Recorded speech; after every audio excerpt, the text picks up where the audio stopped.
Hello everybody, my name is Timothy Davis and my capstone is Global Crisis and Local Entrepreneurship, an ethnographic study of cultural motives for entrepreneurship in Spanish rural communities. It's a mouthful, but it's pretty easy to understand, so don't worry. All right. So what started this research was, what are the social and cultural motivations for becoming an entrepreneur in small and economically challenged communities? This is with the backdrop of the 2008 global financial crisis that pretty much crippled nations, affected communities all over the world, and just left people in economic shambles.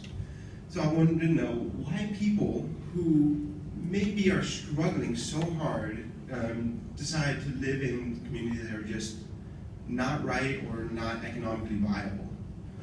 For my case, for this research, I had a case study in a small town in northern Spain called Boñar. This was because we had a study abroad program here called La Alcordanza. It was hosted by Dr. Juan Jose Gutierrez, and we traveled there for the month of June 2013 to study the residents, their culture, and their traditions. Spain, I don't know if you all know this, but took harsh austerity measures. That means they cut social programs, they cut pensions, they cut aid of almost a whole range of kinds. And this affected that area really hard because a lot of people relied on those programs, relied on those pensions, and just relied on the work provided there a lot. And right now it's really surviving due to its historical significance and the tourism that it enjoys during the summer and winter months. So to analyze this data, I combined two theories, Pierre Bourdieu's theory of distinction and George Coleman's rational choice theory.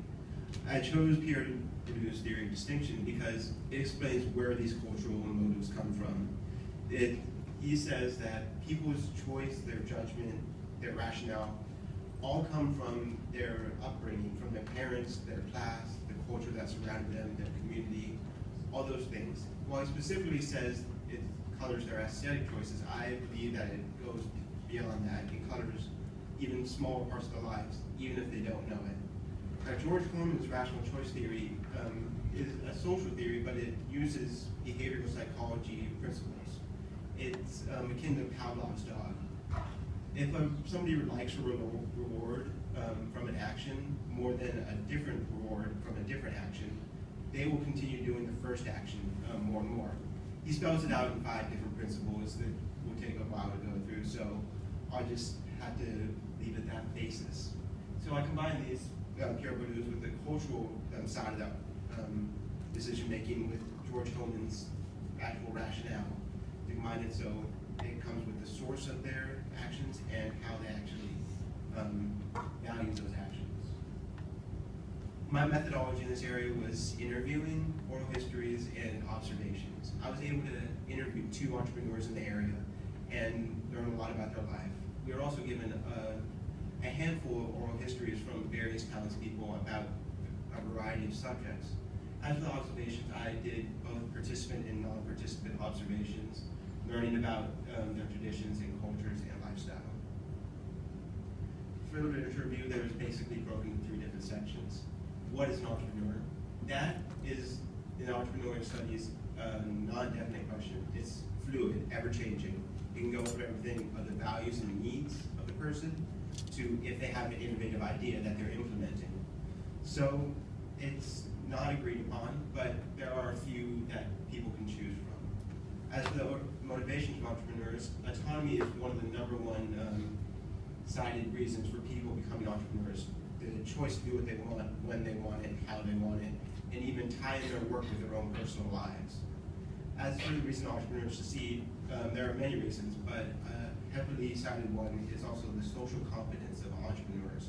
They know how to interact with people, they know how to work with the way people act, and they just understand how people live lives. There was also a recently found article that I just picked up last week that shows Spain promotes self-employment through their unemployment capitalization program, which states that an unemployed person can take their benefits and receive a lump sum payment to start a business if they have a good idea. So Spain also plays a part in this entrepreneurs work in their country. For the results, the 2 interviews, I got 2 different answers. Subject number 1, he wanted to stay in this hometown area because he wanted to live with his children. He had a job at a major company, being a construction company over in the Grand Canary Islands, and he was an HR manager and he loved it, but he didn't like being away from his children. He wanted to raise them in his hometown with their culture, their traditions, and he decided, so what if this is a small community? So what if it's not there are no jobs there? I will make my own. Subject number 2, however, was from a neighboring area. He didn't have much of an education. He dropped out of college at 19 to work construction jobs for the next decade. But he took a look at how dissatisfied he was with his career. So he used his knowledge and talents in outdoor recreation, hiking, rafting, biking, to start his own outdoor recreation company in the area. So he wanted to be autonomous, he wanted to provide for his wife, and he liked the idea that he could achieve something on his own. As for oral histories, I was able to question the bars and restaurants in the area, and I found out that certain businesses have just become part of the culture. In Boneyard, a 2,000 person area, there are 15 bars and restaurants in the main town. Compare that with 2 businesses of every other type, 2 pharmacies, 2 lawyers, 2 dentists, 2 supermarkets. So people go into what they know most is to see, and that's bars and restaurants there. And finally, observations. People just don't want to leave the area. They will fight for being able to stay there. Their family has been there, their community has been there, and they want to keep it. Conclusions is, people's hometowns are so important to them. They will start jobs, they will take chances to stay there, to live their lives there.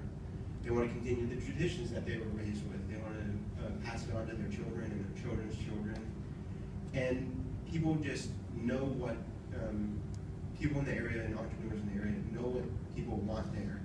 They have an idea of how to get their product to the customer and how to bring the customer to them.